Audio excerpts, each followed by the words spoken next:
चलिए, तो आज का टॉपिक हम लोग का है बॉन्ड ऑर्डर। नहीं, थोड़ा उसको समझते हैं और है पीछे वाला, हाँ तो चेक कर लिया जाएगा, अब धीरे धीरे इसी में आएगा ही अपने आप।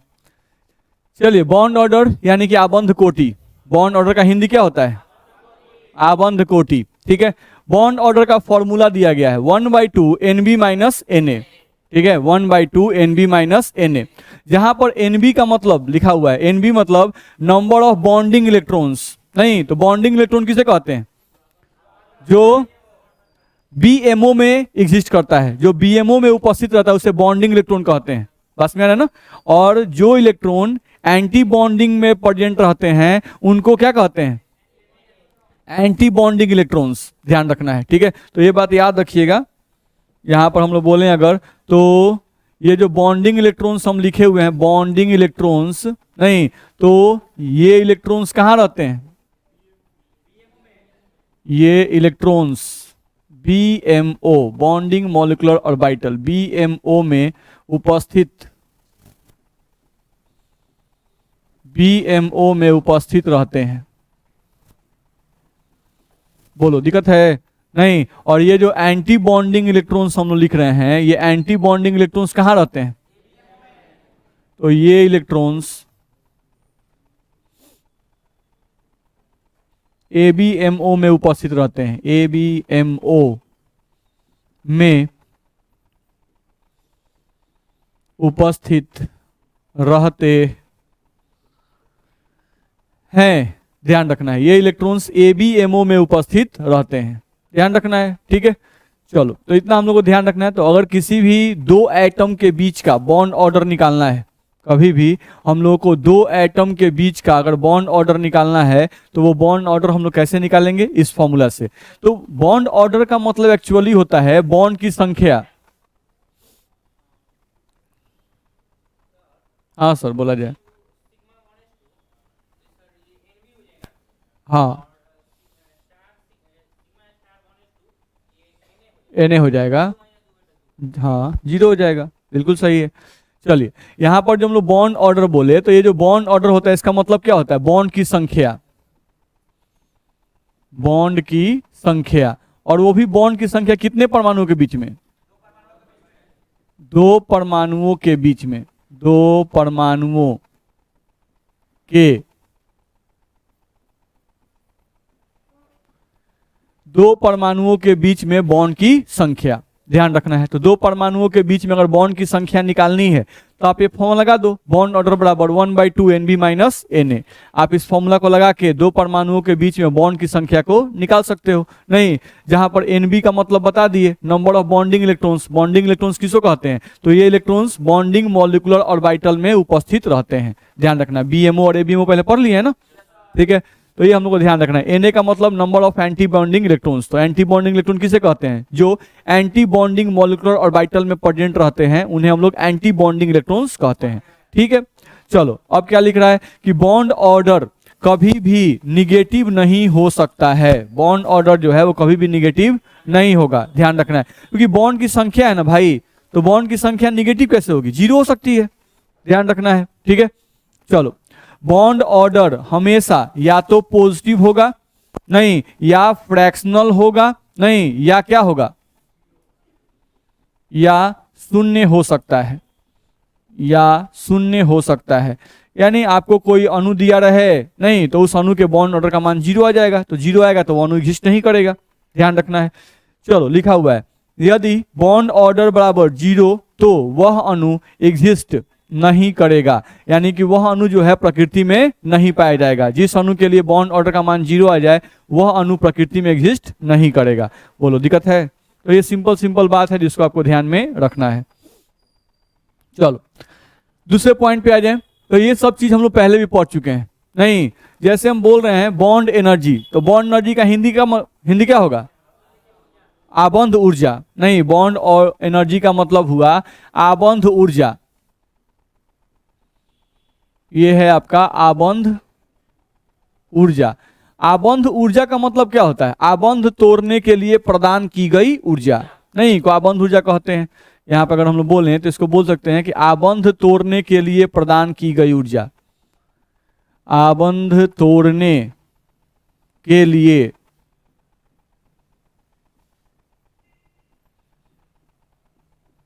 प्रदान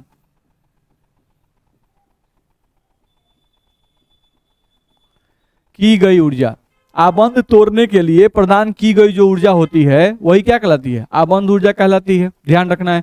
तो ये क्या लिख रहा है कि आबंध ऊर्जा और आबंध कोटि में क्या है, सीधा संबंध है। नहीं, बॉन्ड ऑर्डर का हिंदी हम लोग क्या बोल रहे थे अभी, आबंध कोटि। ध्यान रखना है। तो ये कह रहा है कि आबंध ऊर्जा और आबंध की कोटि में सीधा संबंध है। नहीं, यानी आबंध की कोटि का मान ज्यादा तो आबंध ऊर्जा का मान भी ज्यादा। सही बात है, आप समझते हैं इस बात को। नहीं, अगर दो एटम आपको दिए हुए हैं ए और ए, इनके बीच में सिंगल बॉन्ड है, यहाँ पर ए और ए दिया हुआ है और इनके बीच में आपको डबल बॉन्ड है, यहाँ पर ए और ए में आपको ट्रिपल बॉन्ड है। नहीं, तो सिंगल बॉन्ड है, इसका मतलब इसका बॉन्ड ऑर्डर कितना होगा, 1, क्योंकि बॉन्ड ऑर्डर का मतलब होता है बॉन्ड की संख्या। नहीं, यहां पर आप देखोगे तो बॉन्ड ऑर्डर आपका कितना होगा, 2, और यहां पर आपका बॉन्ड ऑर्डर कितना होगा, 3। तो अगर कोई भी बोलता है कि इन तीनों एटम में नहीं किसके बॉन्ड को तोड़ने में सबसे ज्यादा ऊर्जा लगेगी, तो इसको तोड़ने में सबसे ज्यादा ऊर्जा लगेगी। क्यों? क्योंकि यहां पर आपको ए और ए को अलग करने के लिए 3 बॉन्ड को तोड़ना पड़ेगा, यहां पर अलग करने के लिए 2 बॉन्ड तोड़ना पड़ेगा और यहां पे अलग करने के लिए 1 बॉन्ड तोड़ना पड़ेगा। तो निश्चित रूप से इसके लिए जो वैल्यू आएगा वो क्या आएगा, ज्यादा आएगा। तो इसका बॉन्ड एनर्जी मैक्सिमम होगा। नहीं, तो इसका बॉन्ड एनर्जी बीई का मतलब बॉन्ड एनर्जी क्या होगा, मैक्सिमम होगा। और इसका जो बॉन्ड एनर्जी आएगा, बॉन्ड एनर्जी इसका क्या आएगा, मिनिमम आएगा, यानी सबसे कम आएगा। नहीं, और इसका मीडियम होगा, मध्यम आएगा। इससे परेशानी है नहीं, तो सिंपल सा कॉन्सेप्ट है। चलो अगला कॉन्सेप्ट हम लोग को दिया है बॉन्ड लेंथ, यानी आबंध की लंबाई। बॉन्ड लेंथ का हिंदी आबंध की लंबाई, और आबंध की कोटि में उल्टा संबंध है। नहीं, आबंध की लंबाई और आबंध की कोटि में उल्टा संबंध है। यानी कि अगर यहां पर देख लो बॉन्ड ऑर्डर 1 है, यहाँ पे बॉन्ड ऑर्डर 2 है और यहाँ पर बॉन्ड ऑर्डर कितना है, 3 है। तो जहां पर बॉन्ड ऑर्डर सबसे ज्यादा होगा वहां पर दो परमाणुओं के बीच की दूरी सबसे कम होगी। नहीं, यानी यहां पर कोई पूछेगा तो यहां पर बॉन्ड लेंथ मैक्सिमम की मिनिमम, मिनिमम बॉन्ड लेंथ सबसे कम होगा। जहां बॉन्ड ऑर्डर ज्यादा वहां बॉन्ड लेंथ मिनिमम हो जाएगा। नहीं, यहां देखो बॉन्ड ऑर्डर कम है, यानी एक ही बॉन्ड है इनके बीच में, तो इनके बीच में दूरी क्या होगी, ज्यादा। तो दूरी ज्यादा, इसका मतलब हुआ कि यहां पर बॉन्ड लेंथ मैक्सिमम होगा। बॉन्ड लेंथ क्या होगा, मैक्सिमम होगा। बोलो इसमें में दिक्कत है? तो जहां भी बॉन्ड ऑर्डर ज्यादा दिखे समझ जाओ कि दो परमाणुओं के बीच में दूरी क्या होगा, कम होगा। दूरी कम होगा तो बॉन्ड की लंबाई क्या होगी, कम होगी, क्योंकि बॉन्ड की लंबाई का मतलब क्या होता है, दो परमाणुओं के नाभिकों के बीच की दूरी। सिंपल कॉन्सेप्ट है। चलो अगला, जहां दिक्कत होगा रोकिएगा आप लोग या क्वेश्चन पूछिएगा। अगला दिया हुआ है स्टेबिलिटी। स्टेबिलिटी का मतलब होता है अस्थायित्व। स्टेबिलिटी को हिंदी में क्या कहते हैं हम लोग, अस्थायित्व। तो अस्थायित्व यानी स्टेबिलिटी जो है वो समानुपाती है आबंध कोटि के। नहीं, तो जिसका आबंध कोटि ज्यादा उसका स्टेबिलिटी भी ज्यादा। सही बात है भाई। यहां पर देख रहे हो दो भाई हैं और दोनों भाई में आकर्षण कितना ज्यादा है, तीन बॉन्ड है तीनों के बीच में। यहाँ पर सिंगल, यानी ये आकर्षण बल क्या है, सबसे ज्यादा। यानी ये फैमिली जो है बहुत अस्थाई है, ये फैमिली तनी कम है, ये फैमिली सबसे कम अस्थाई है। नहीं, जितने ज्यादा बॉन्ड नहीं उतने ज्यादा स्टेबिलिटी, ध्यान रखना है। तो यहाँ पर बॉन्ड सबसे ज्यादा है तो बॉन्ड ऑर्डर ज्यादा तो स्टेबिलिटी ज्यादा। तो उस आधार पर अगर देखें हम लोग तो क्या कहेंगे, ये जो मॉलिक्यूल है इसका स्टेबिलिटी मैक्सिमम की मिनिमम, मैक्सिमम स्टेबिलिटी, ठीक है। और इसका स्टेबिलिटी क्या होगा, मिनिमम स्टेबिलिटी होगा। बीच वाले को बेचारे कोई पूछिए नहीं रहा है। नहीं,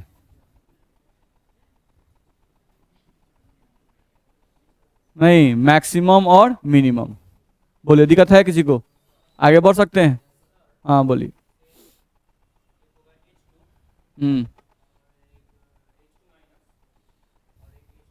हम्म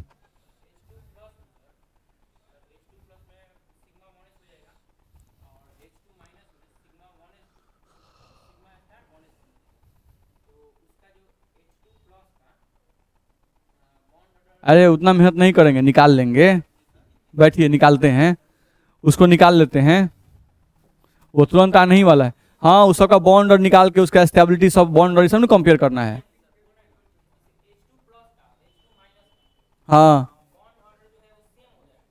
हाँ, नहीं ऐसा नहीं होता है। हम लोगों को एंटी बॉन्डिंग भी देखा जाता है, और किसी भी चीज का हम बताए हैं कोई भी चीज एक फैक्टर पे डिपेंड नहीं करती है। नहीं, अब चार्ज इस पर भी डिपेंड करेगी।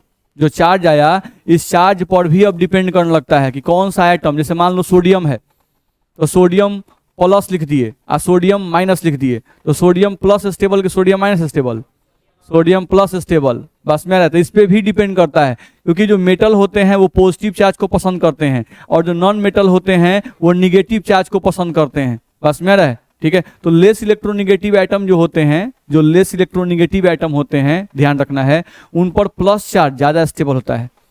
बस में रहे, उन पर प्लस चार्ज क्या होता है, ज्यादा स्टेबल होता है। और जो मोर इलेक्ट्रोनिगेटिव आइटम होते हैं उन पर माइनस चार्ज ज्यादा स्टेबल होता है, ठीक है। जैसे फ्लोरीन हाईएस्ट इलेक्ट्रोनिगेटिव एलिमेंट है, नहीं, और अगर हाईएस्ट इलेक्ट्रोनिगेटिव एलिमेंट है तो वो माइनस चार्ज को पसंद करे कि प्लस चार्ज को, माइनस को। इसीलिए आप देखते हो फ्लोरीन जब भी एग्जिस्ट करता है F माइनस, कहीं भी F प्लस नहीं दिखाई देता है।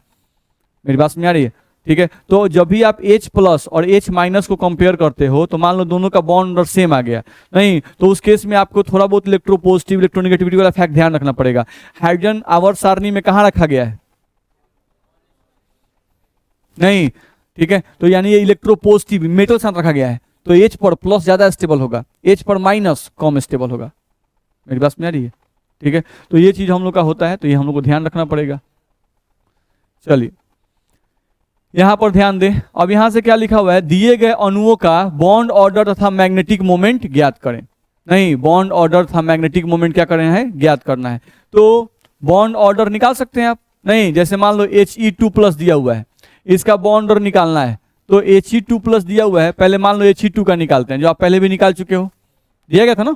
नहीं, तो He2, एक हीलियम इलेक्ट्रॉन कितना, 2, तो 2 हीलियम इलेक्ट्रॉन कितना, 4, तो इसके पास इलेक्ट्रॉन कितने हैं, 4 इलेक्ट्रॉन है। कॉन्फ़िगरेशन हम लिखेंगे तो सिग्मा 1s2 और सिग्मा स्टार 1s2 यही आएगा।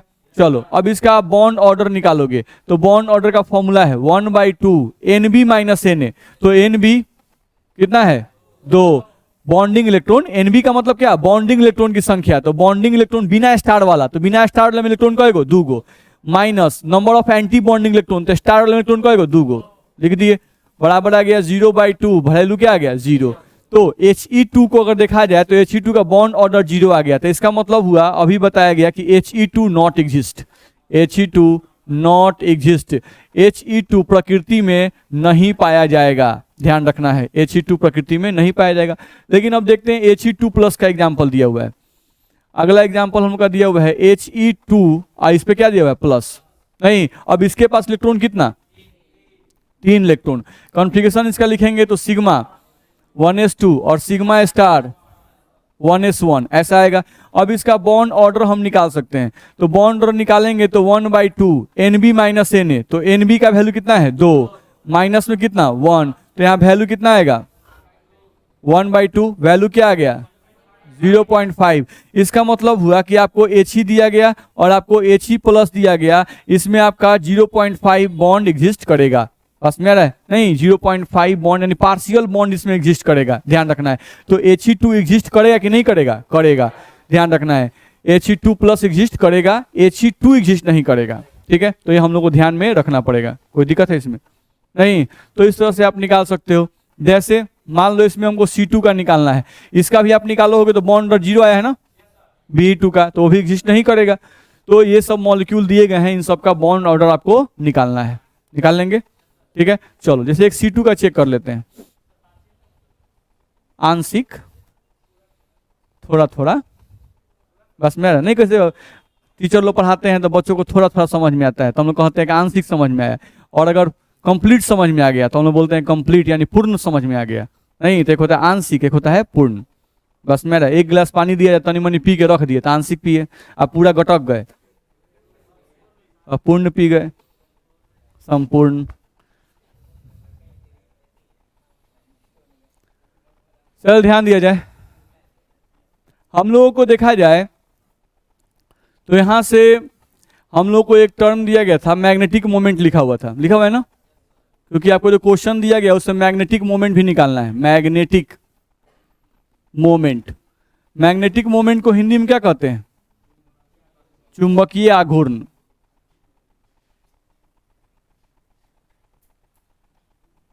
चुंबकीय आघूर्ण, ये हम लोग का दिया रहता है चुंबकीय आघूर्ण।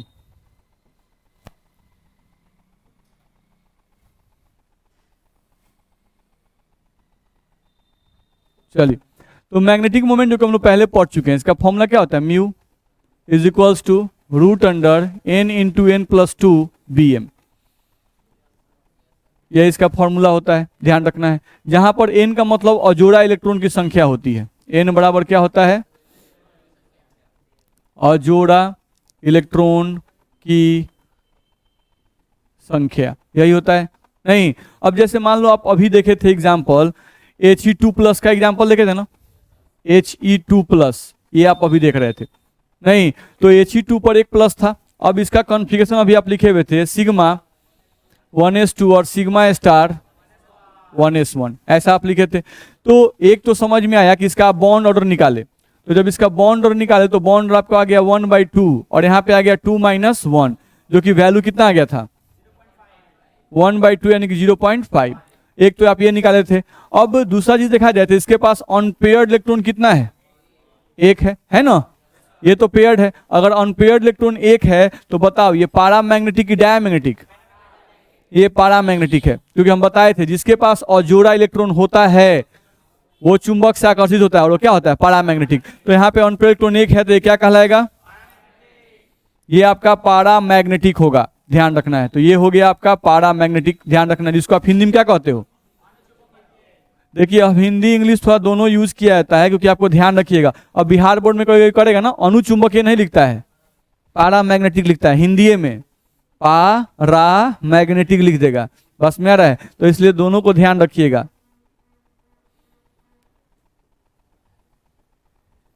ठीक है, चलिए, तो हम लोग को ध्यान रखना है कि अनपेयर्ड इलेक्ट्रॉन एक है तो पारामैग्नेटिक है। अब इसी को बोलता है कि चुंबकीय आघूर्ण का मान निकालिए, तो निकाल सकते हैं, फॉर्मूला हमारे सामने है। यहां से हम लोग को लिखना हुआ तो म्यू बराबर root under n into n plus 2, तो क्या लिखेंगे? 1, और यहाँ पर क्या? 1 + 2, और यहाँ पर क्या? B M. बोलो, दिक्कत है? तो अब यहां से म्यू बराबर निकालोगे तो क्या आएगा? √3 बी एम आएगा, बोर्स मैग्नेटॉन। बोलो, दिक्कत है? बोर्स मैग्नेटॉन, ठीक है, ये यूनिट है हम लोग का। अब हम लोग को ध्यान रखना है, तो इस तरह से जो भी आपको क्वेश्चन यहां पर दिए गए हैं, ध्यान देख लीजिए, जो भी क्वेश्चन यहां पर दिए गए हैं इन सबका क्या करना है? बॉन्ड ऑर्डर निकालना है, और क्या करना है? मैग्नेटिक मोमेंट निकालना है, तो निकल जाएगा ना।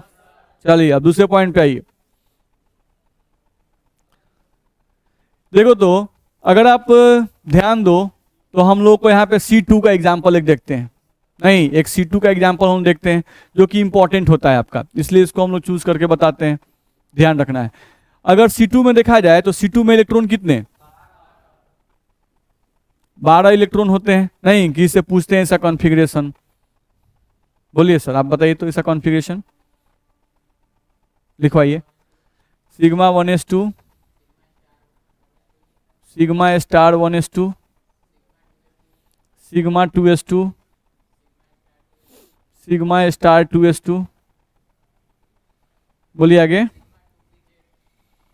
सिग्मा 2pz, बोलिए। पाई 2px2 बराबर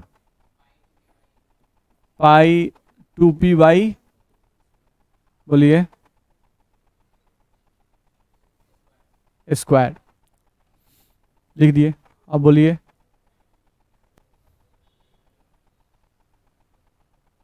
देख लीजिए, कुछ और बताना है तो बताइए। हो गया, बैठिए।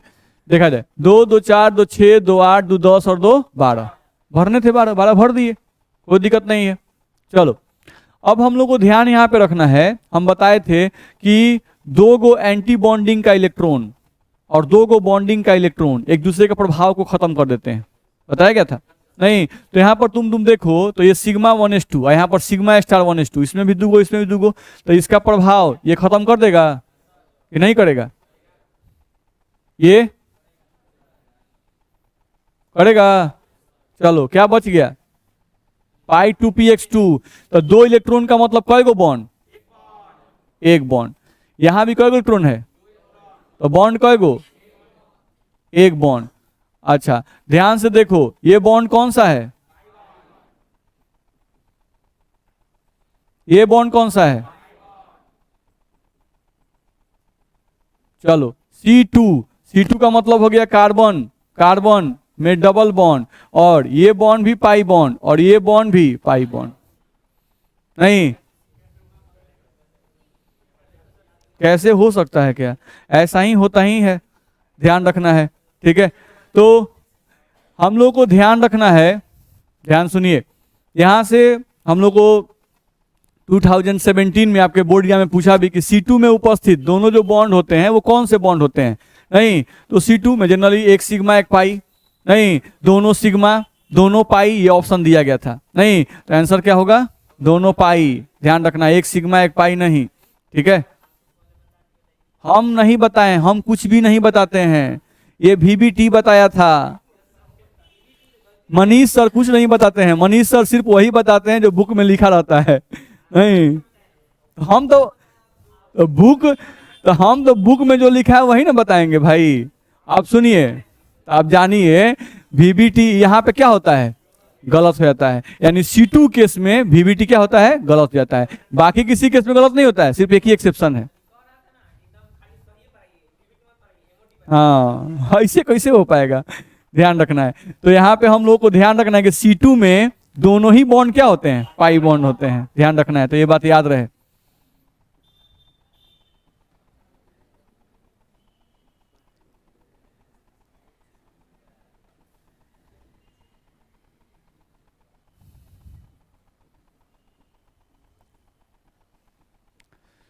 तो ये आपको ध्यान में रखना पड़ेगा, ये आपके लिए इंपॉर्टेंट है। ठीक है क्योंकि आपके बोर्ड एग्जाम में भी पूछ चुका है। C2 में दोनों बॉन्ड क्या होते हैं? पाई बॉन्ड होते हैं। इसमें किसी को दिक्कत है? नहीं आप किसी और को चेक कर लो, बाकी किसी में एक्सेप्शन नहीं आता। जैसे मान लो N2 चेक कर लो, N2 में कितने इलेक्ट्रॉन होते हैं? 14 इलेक्ट्रॉन होते हैं। चलो अब किसी से पूछते हैं N2 का कॉन्फ़िगरेशन याद है? हाँ बगल में उठाओ, उसको उठाओ, नहीं बताना है तो ये बताएगी। आता है? बोलो। Sigma 1s2, sigma star 1s2, sigma 2s2,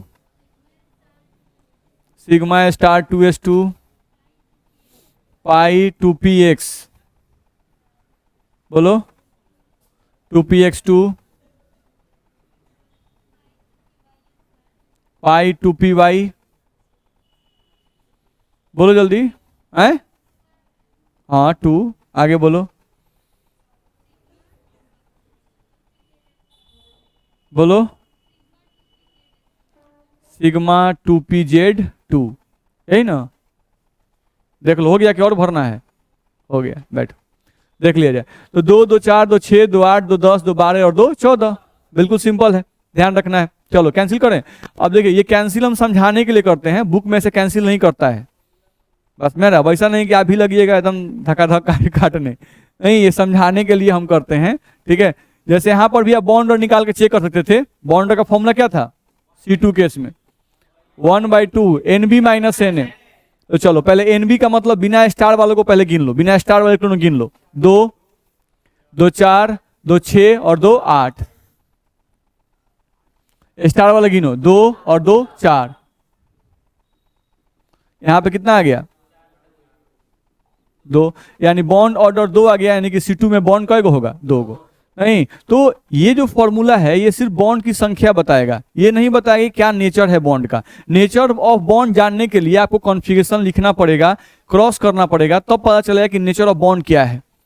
मेरी बात समझ में आ रही है? ठीक है तो याद रखिएगा कि ये जो है आपको सिर्फ बॉन्ड की संख्या बताएगा, ये नेचर ऑफ बॉन्ड नहीं बताएगा। इसमें आ जाओ, इसमें भी आप निकालोगे बॉन्ड के हिसाब से तो बॉन्ड और 3 आएगा आपका, फैक्ट है। नहीं, अब चेक कर लो, देखो इसको इसको कैंसिल कर सकते हैं, इसको और इसको कैंसिल कर सकते हैं, नहीं, अब बाकी जो बच गया उसको छोड़ दो। नहीं, चलो यहाँ पर इलेक्ट्रॉन कय गो है, चलो 2 इलेक्ट्रॉन का मतलब बॉन्ड कय गो, तो यहाँ पर बॉन्ड 1 आएगा। यहाँ भी 2 इलेक्ट्रॉन है तो बॉन्ड कय गो, बॉन्ड 1 आएगा। और यहाँ पर भी 2 इलेक्ट्रॉन है तो यहाँ पर भी बॉन्ड कितना आएगा, 1 आएगा। टोटल बॉन्ड कितने हो गए, 3। तो यहाँ से तुमको दिखाई देगा कि नाइट्रोजन और नाइट्रोजन के बीच में टोटल बॉन्ड्स की संख्या जो आएगी वो कितनी आएगी, 3 आएगी। तो टोटल बॉन्ड की संख्या 3 आ रही है, जिसमें आपको क्या दिखाई दे रहा है कि एक बॉन्ड क्या है सिग्मा और 2 बॉन्ड क्या है पाई। नहीं, तो यहाँ से आप खींचोगे अगर n और n के बीच में यहाँ से बॉन्ड आप खींचोगे तो यहाँ पर 1 बॉन्ड, 2 बॉन्ड, 3 बॉन्ड आएगा, जिसमें आपका 1 बॉन्ड बाबू सिग्मा आएगा और 2 बॉन्ड क्या आएगा। तो ये तो VBT भी ठीक बताता था, नहीं VBT भी कहता था, नहीं VBT भी कहता था कि अगर 2 एटम है और उनके बीच में अगर सिंगल बॉन्ड है तो हमेशा सिग्मा बॉन्ड, अगर डबल बॉन्ड है तो 1 सिग्मा 1 पाई, और अगर ट्रिपल बॉन्ड है तो 1 सिग्मा और 2 पाई। लेकिन VBT का रूल बस कहाँ फेल करता है, C2 केस में, नहीं बाकी सब केस में ठीक होता है। बोलो दिक्कत है। चलो अब यहाँ से C2 केस में कोई पूछता तो देखो तो C2 के पास और जोड़ा इलेक्ट्रॉन है, C2 के पास सभी इलेक्ट्रॉन क्या है, जोड़ा है, तो इसके पास अनपेयर्ड इलेक्ट्रॉन क्या है, तो पारा की डाया, डाया मैग्नेटिक है, ये प्रति चुंबकीय डाया मैग्नेटिक होगा, ये ध्यान रखना है, ठीक है। इसको देख लो N2 जो है पारामैग्नेटिक डाया मैग्नेटिक, डाया, क्योंकि इसके पास भी अनपेयर्ड इलेक्ट्रॉन क्या है, 0, तो अनपेयर्ड इलेक्ट्रॉन 0 है तो ये भी क्या कहलाएगा, डाया मैग्नेटिक कहलाएगा, यानी प्रति चुंबकीय कहलाएगा। देख लो कहीं दिक्कत हो तो बोल सकते हैं, आगे हम बढ़ सकते हैं। देख लीजिए कहीं किसी को आए N2 प्लस का बता दें, देखा जाए।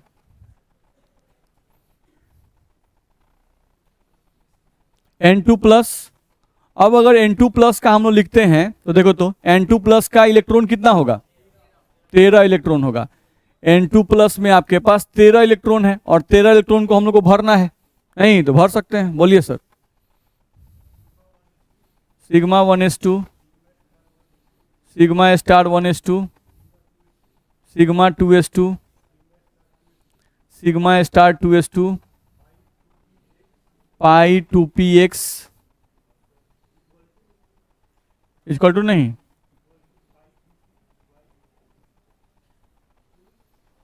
बोलिए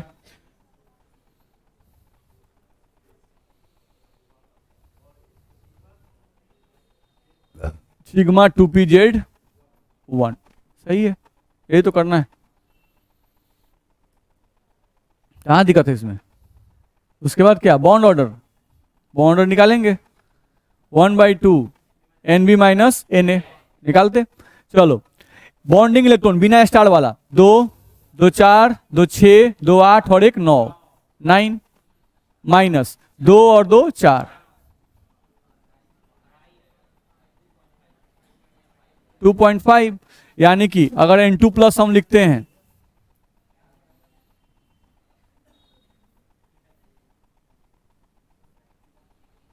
ये हम लोग का होगा, ध्यान रखना है। तो अगर हम N2 प्लस लिखेंगे तो इनके बीच में 2.5 बॉन्ड पाया जाएगा, 2 बॉन्ड कंप्लीट होंगे और 1 बॉन्ड क्या होगा, पार्शियल होगा, तो उसको ऐसे दिखाएंगे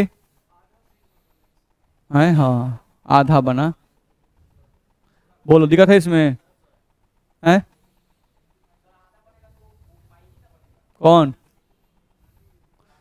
ये जो पार्शियल हम लोग का बन रहा है इसमें अगर देखें इस हिसाब से अगर देखेंगे ना तो ये इसको कैंसिल आउट कर रहा है, नहीं ये इसको कैंसिल आउट कर रहा है, तो पाई बॉन्ड कंप्लीट और सिग्मा बॉन्ड पार्शियल, यहाँ सिग्मा बॉन्ड पार्शियल हो जाएगा, बस में रहे। चलिए हाँ कंडीशन आपको यही बताएगा, बस में जो कॉन्फ़िगरेशन है वही आपको कंडीशन बताएगा, इसमें दिक्कत है किसी को भी, आगे बढ़ सकते हैं। तो ये सब नॉर्मल है जो आपको ध्यान में रखना पड़ेगा, ठीक है। चलिए यहां से दिया हुआ है SO, BE तथा BL का क्रम ज्ञात करें, नहीं तो SO का मतलब होता है स्टेबिलिटी ऑर्डर, नहीं हम लिख देना SO का मतलब स्टेबिलिटी ऑर्डर, और BO का मतलब, सॉरी BE का मतलब बॉन्ड एनर्जी, बी का मतलब हुआ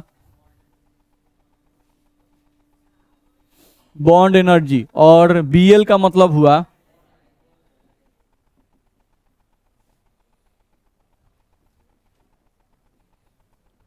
बॉन्ड लेंथ।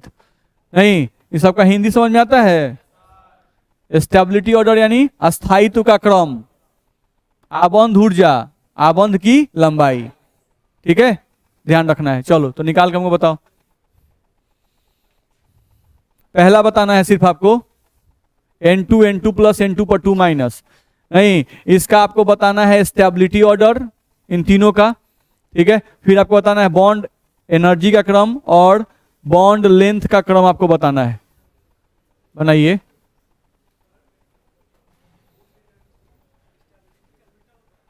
बॉन्ड एनर्जी सीधा होता है, जो बॉन्ड एनर्जी आएगा वही स्टेबिलिटी का भी ऑर्डर आएगा, बस बॉन्ड लेंथ का ऑर्डर पलट जाता है।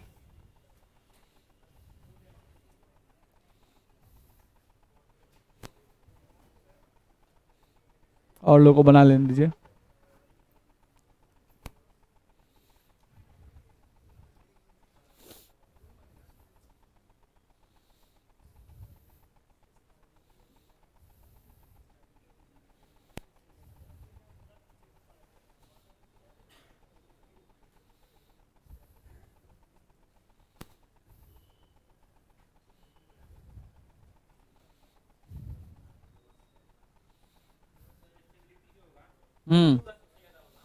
N2 का सबसे ज्यादा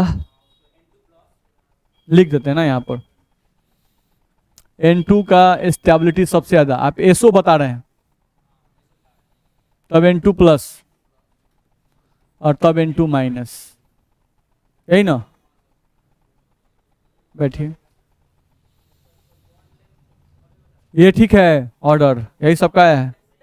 हाँ, बॉन्ड लेंथ इसका उल्टा हो जाएगा। हाँ, बॉन्ड एनर्जी का क्रम सेम यही हो जाएगा।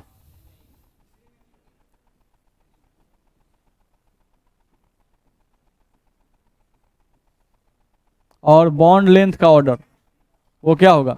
पलट जाएगा।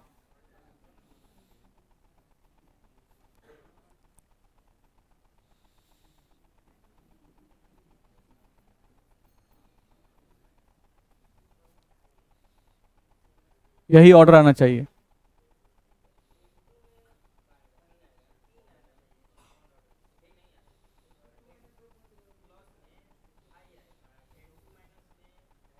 दो आएगा।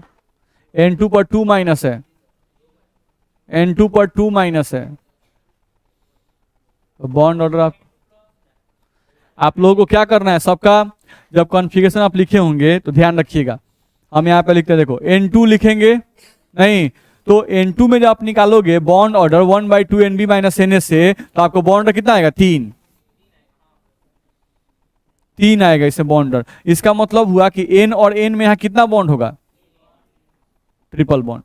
अब जब N2 प्लस आप लिखोगे तो इसमें 2.5 आया था, नहीं अभी तो निकाले थे हम लोग N2 प्लस का, तो इसके केस में जब बॉन्ड ऑर्डर निकालोगे कॉन्फ़िगरेशन लिख के तो कितना आएगा? 2.5 आएगा।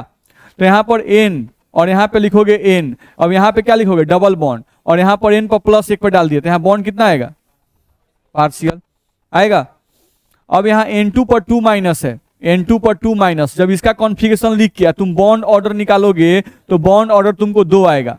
नहीं, अब जब बॉन्ड ऑर्डर तुमको 2 आएगा तो यहाँ पर N और N के बीच में 1 माइनस इस पर 1 माइनस इस पे दोगे तो बॉन्ड ऑर्डर कितना आएगा? 2। बिल्कुल, बॉन्ड ऑर्डर जिसका ज्यादा उसका स्टेबिलिटी ज्यादा, तो बॉन्ड ऑर्डर सबसे ज्यादा किसका है? इसका है, तो इसका स्टेबिलिटी सबसे ज्यादा, तब इसका और तब इसका, तो वही ऑर्डर लिखा गया है। और बॉन्ड ऑर्डर और बॉन्ड एनर्जी में भी सीधा संबंध होता है, जिसका बॉन्ड ऑर्डर ज्यादा उसका बॉन्ड एनर्जी ज्यादा, तो जो स्टेबिलिटी का ऑर्डर आएगा वही बॉन्ड एनर्जी का भी ऑर्डर आएगा। नहीं, इतना में दिक्कत है?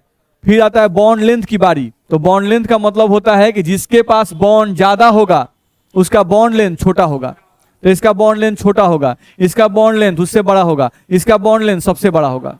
बस में रहा है? दिक्कत है? यही तो ऑर्डर है हम लोग का। हाँ, एक और कीजिए, इसको बनाइए। N2 माइनस इसी में डाल दीजिए। ये कर दीजिए। नहीं तो N2 माइनस आप कीजिएगा तो इसी में आपको आ जाएगा इस तरह से। बॉन्ड ऑर्डर इसका निकालिए कितना आ रहा है। ये हो गया 7 दूना 14 और 14 और 1 15, 2.5 आएगा बॉन्ड ऑर्डर। तो उस केस में आपको इसका देखना है क्या, हम लोगों को देखना है इसका क्या चीज देखना है, स्टेबिलिटी ऑर्डर। तो स्टेबिलिटी ऑर्डर अगर चेक करेंगे तो N2 प्लस और N2 माइनस में N2 माइनस का स्टेबिलिटी ज्यादा हो जाएगा। N2 माइनस का स्टेबिलिटी क्या हो जाएगा, ज्यादा हो जाएगा। N2 प्लस ज्यादा हो जाएगा। N2 प्लस का भी 2.5 आ रहा है, N2 माइनस का भी 2.5 आ रहा है। हम बताएं कि जैसे एक ये भी टॉपिक होता है ना, जैसे जो मोर इलेक्ट्रोनिगेटिव एटम होते हैं उस पर निगेटिव ज़्यादा स्टेबल होता है, और जो लेस इलेक्ट्रोनिगेटिव एटम होते हैं उस पर निगेटिव चार्ज, जो लेस इलेक्ट्रोनिगेटिव एटम होता है उस पर निगेटिव चार्ज कम स्टेबल होता है। जैसे नाइट्रोजन एक मोर इलेक्ट्रोनिगेटिव एटम है। नाइट्रोजन क्या है, एक मोर इलेक्ट्रोनिगेटिव एटम है। तो मोर इलेक्ट्रोनिगेटिव एटम पर माइनस चार्ज ज़्यादा स्थायी होता है, प्लस चार्ज कम अस्थायी होता है। तो अगर यहाँ पर हम देखेंगे N2 प्लस है और यहाँ पर N2 माइनस है, नहीं तो यहाँ पर अगर माइनस है तो ये मोर इलेक्ट्रोनिगेटिव माइनस चार्ज ज्यादा स्टेबल की प्लस चार्ज ज्यादा स्टेबल, यानी कि नाइट्रोजन से इलेक्ट्रॉन को खींचना ज्यादा आसान है, इलेक्ट्रॉन डालना आसान है। हम लोग नाइट्रोजन के लिए आईपी पढ़ते हैं कि इलेक्ट्रॉन गेन एंथैल्पी पढ़ते हैं, इलेक्ट्रॉन गेन एंथैल्पी पढ़ते हैं। आईपी पढ़ते हैं जनरली मेटल्स के लिए। मेरी बात समझ में आ रही है? नहीं तो हाँ, इसीलिए तो माइनस चार्ज पे स्टेबल होगा, क्योंकि डालिएगा इलेक्ट्रॉन तो क्या आएगा, माइनस चार्ज, और निकालिए तो क्या होगा, प्लस। तो नाइट्रोजन इलेक्ट्रॉन लॉस करना चाहता है कि गेन करना चाहता है, गेन करना चाहता है। नाइट्रोजन को पूछे कि नाइट्रोजन बताओ तुम इलेक्ट्रॉन लॉस करना चाहते हो गेन करना चाहते हो, तो नाइट्रोजन मेटल की नॉन मेटल, नॉन मेटल। तो नॉन मेटल इलेक्ट्रॉन को त्याग करते हैं कि ग्रहण करते हैं, ग्रहण करते हैं। तो ग्रहण करके वो अस्थायी होंगे कि त्याग करके, ग्रहण करके। वही धातु के केस में उल्टा होता है। अगर धातु केस में हम पूछेंगे कि भाई धातु तुम बताओ स्टेबल किस स्टेट में तुम महसूस करते हो, इलेक्ट्रॉन त्याग करके, इलेक्ट्रॉन गेन करके, त्याग करके, यानी धन आवेश की ऋण आवेश, धन आवेश। नहीं तो ये चीज लागू होता है, ध्यान रखना है। अब हम फ्लोरीन को लेंगे, कोई पूछता है F माइनस और F प्लस में कौन स्टेबल, F माइनस ज्यादा स्टेबल, F प्लस कम स्टेबल होगा। बस में आ रहा है ना? तो ये थोड़ा सा याद करना पड़ेगा इस बात को। जब बॉन्ड सेम आ जाए ना तो थोड़ा सा इलेक्ट्रोनिगेटिविटी वाला फैक्ट ध्यान रखिएगा, ठीक है। ये बात लागू होती है, जैसे ये बात कहीं कहीं लागू होती है, जैसे किसी किसी केस में ये बात लग जाएगा कि एंटी बॉन्डिंग वाला जिसमें ज्यादा हो गया ना वो अनस्टेबल हो जाता है, लेकिन ये सब केस में नहीं लागू हो पाएगा। बस में आ रहा है, ये सब केस में लागू नहीं हो पाएगा। जैसे कहीं कहीं जो तुम इलेक्ट्रोनिगेटिविटी वाला फैक्ट और एंटी बॉन्डिंग वाला फैक्ट एक साथ मिल जाएगा। मेरी बात समझ आ रही है? और कभी कभी ऐसा कि नहीं मिलेगा, तो कौन डोमिनेट करेगा, तो इलेक्ट्रोनिगेटिविटी फैक्ट को डोमिनेट करना है। मेरी बात समझ में आ रही है? तो ये ध्यान रखिएगा। चलिए, तो इस तरह से बन जाएगा आपको, किसी को दिक्कत? चलो आगे बढ़ते हैं। देखा जाए, ये सिंपल सा रूल होता है जो आप पहले से जानते भी होंगे थोड़ा बहुत। हम लोगों को देखा है तो बॉन्ड ऑर्डर के लिए कुछ पॉइंट बस याद कर लेते हैं, नहीं जो आप पढ़ते हैं ना उसी को बस याद कर लेना है। देखो, जब भी किसी एटम के पास, किसी स्पेसीज के पास इलेक्ट्रॉन कितना हो 14, तो उसका बॉन्ड ऑर्डर हमेशा कितना आएगा 3, याद कर जाना है। नहीं सिंपल है कि किसी का भी अगर हम लोगों का क्या होता है, नंबर ऑफ इलेक्ट्रॉन अगर 14 आता है तो बॉन्ड कितना होगा 3। जैसे आप एग्जांपल देख लो, अगर आप N2 लिख रहे थे तो N2 में इलेक्ट्रॉन कएगो 14, तो सीधे इसका बॉन्ड कितना 3। अभी तो निकाल लेते ना, बॉन्ड कितना होगा 3, ठीक है। अब देखो 14 को बस याद रखो। अब 14 से अगर तुम आगे बढ़ते हो, देखो 15 पे आ गए।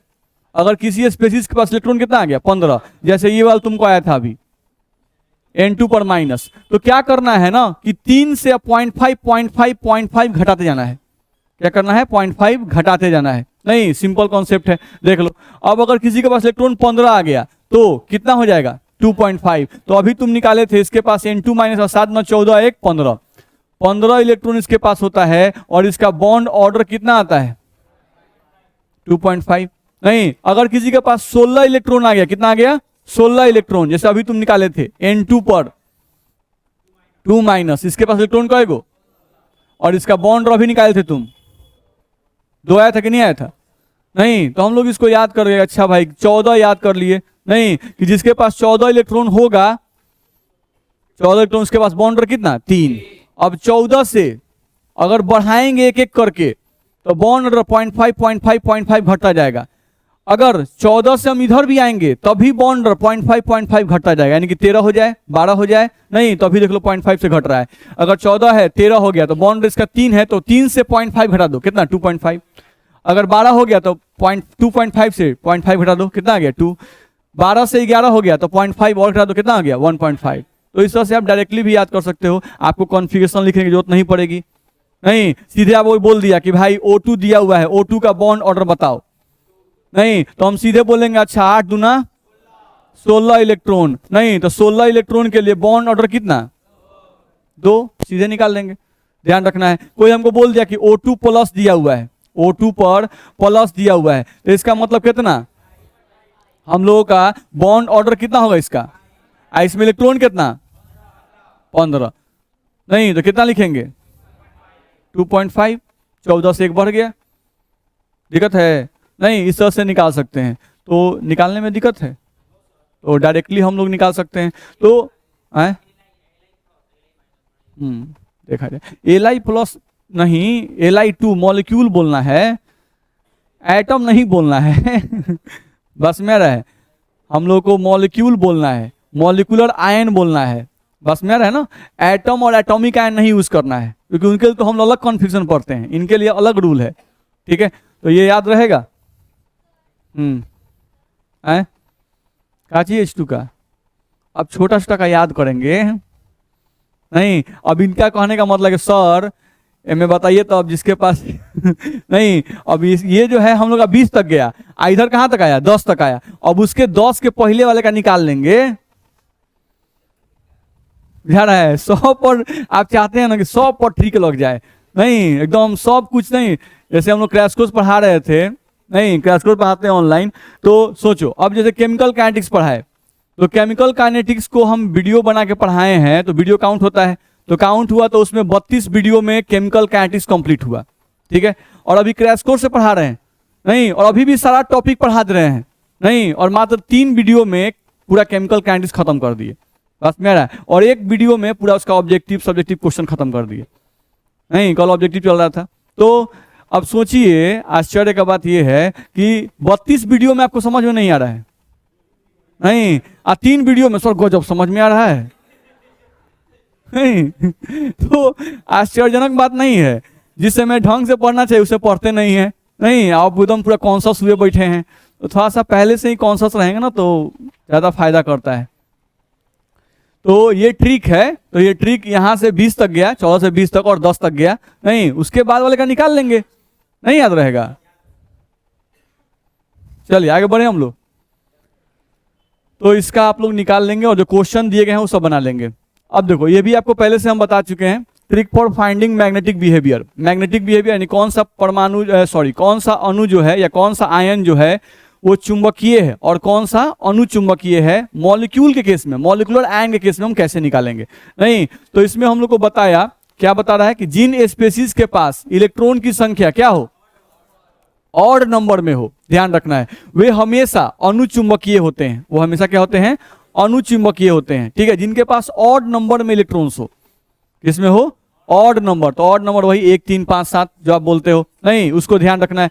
जैसे नहीं हम लोग बोल रहे थे N2 प्लस कोई दे दिया, तो N2 प्लस के पास इलेक्ट्रॉन कितना है 13, ध्यान रखना है। तो अगर इसके पास 13 इलेक्ट्रॉन है तो ये क्या होगा, पारा की डाया, पारा, ध्यान रखना है, यानी चुंबक सागरित होगा। हम लोग को कोई दे दिया यहां से N2 माइनस कोई दे दिया, तो इसके पास इलेक्ट्रॉन कितना 15, तो 15 जो है ये ऑड नंबर है कि इवन नंबर है, ऑड नंबर है, तो ये पारा की डाया, पारा। अब इसके लिए हमको कॉन्फ़िगरेशन लिखने की जरूरत नहीं है, नहीं कि हम कॉन्फ़िगरेशन लिखें फिर चेक करें कि अनपेयर इलेक्ट्रॉन कितना है, नहीं और तब बनाए। लेकिन देखो कैसे हम बोलते हैं, स्ट्रक्चर रूल नेवर फेल्स, बस मेरा है वैसे ही कॉन्फ़िगरेशन रूल नेवर फेल्स, ध्यान रखना है, वो कभी फेल नहीं करता है, क्योंकि जब भी कहेगा मैग्नेटिक मोमेंट निकालने के लिए तो उस केस में आपका कॉन्फ़िगरेशन रूल ही काम करता है, क्योंकि उस केस में आपको अनपेयर इलेक्ट्रॉन चाहिए, नहीं तो आप इतना लिख लीजिए कि आपको याद हो जाए, बस मेरा आप इतना बार लिख लीजिए कि आपको याद हो जाए, ध्यान रखना है, ठीक है। चलिए तो N2 plus paramagnetic, N2 2 minus, नहीं जैसे हम लिख दें O2 पर प्लस, तो कितना इलेक्ट्रॉन हुआ इसमें 15, 8 9 16 में से 1, तो पारा की डाया तो चुंबकीय गुण बताने के लिए क्या कॉन्फ़िगरेशन लिखने की आवश्यकता है? नहीं है, सिंपल है, बस इलेक्ट्रॉन जोड़ दीजिए और बता दीजिए। इलेक्ट्रॉन जोड़ने आता है ना, सबको आता है ना, ऐसा बहुत गधा बैठा हुआ है जो वो नहीं आता होगा। 8 दूना 16, 16 में से 1 गया 15, ठीक है। चलिए अब क्या लिख रहा है, अगले पॉइंट थोड़ा ध्यान से पढ़ लो। लिख रहा है कि जिन स्पेसीज के पास इलेक्ट्रॉन की संख्या इवन नंबर में होती है वे हमेशा प्रतिचुंबकीय होते हैं, सिर्फ O2 B2 को छोड़कर। या ऐसा बोलें कि सिर्फ जब इलेक्ट्रॉन की संख्या 16 हो और इलेक्ट्रॉन की संख्या 10 हो, ठीक है। इलेक्ट्रॉन की संख्या जब 16 होगी नहीं और 10 होगी तो उस केस में जब 16 होगा तो क्या होगा, पारा। 10 होगा तभी क्या होगा, पारा। बोलो दिक्कत है? जब 16 इलेक्ट्रॉन तभी पैरामैग्नेटिक और 10 होगा तभी पैरामैग्नेटिक। तो ये ऑड नंबर है कि इवन नंबर है? इवन नंबर है। नहीं तो जब भी इवन नंबर दिया रहे, नहीं तो इवन नंबर में किसको किसको छोड़ देना है, 10 और 16 को, 10 और 16 को छोड़ देना है। इसके अलावा जितना भी इवन नंबर वाला आएगा, कहां से कहां तक, 1 से 20 तक में, नहीं वो सब क्या होगा, डायमैग्नेटिक। बस में रहो, सब क्या होगा, डायमैग्नेटिक। जैसे अगर O2 आ गया तो O2 में इलेक्ट्रॉन कितना, 16, तो ये क्या होगा, पैरामैग्नेटिक। लेकिन हम लोगों को कोई और भी दे दिया, जैसे मान लो H2 ही दे दिया, तो H2 में इलेक्ट्रॉन कितना, 2 इलेक्ट्रॉन, तो ये क्या कहलाएगा, डायमैग्नेटिक कहलाएगा। बस में आ रहा है, ठीक है। तो किसको किसको छोड़ना है, बस 16 को और 10 को, बाकी जितने भी होंगे वो सब क्या होंगे, हाँ बोलिए, है N2 2 माइनस, देख लेते हैं। N2 2 माइनस 14 तो 16 इलेक्ट्रॉन, तो 16 इलेक्ट्रॉन आएगा तो ये हम लोग क्या होगा, पैरामैग्नेटिक। हाँ काहे नहीं पड़ा, वो भी पड़ा होगा, 16 ही इलेक्ट्रॉन में भरिएगा, कैसा हूं भरिएगा तो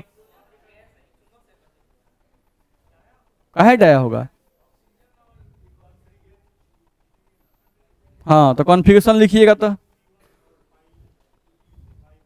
हाँ पाई स्टार 2px1 आएगा और पाई स्टार 2py1 आएगा। जैसा ऑक्सीजन का आएगा 16 इलेक्ट्रॉन भरिएगा, वैसा ही इसमें भी ना भरिएगा कि कौन नया तरीका से भर दीजिएगा वही तरीके से ना भरिएगा। तो अगर ऑक्सीजन पैरामैग्नेटिक है 16 इलेक्ट्रॉन रखकर, तो N2 2 माइनस का 16 इलेक्ट्रॉन है तो भी तो पड़े ना होगा। मेरा बात समझ में आ रहा है? दिक्कत है किसी को? तो ये हम लोग को ध्यान रखना होगा, तो ये भी याद रहेगा।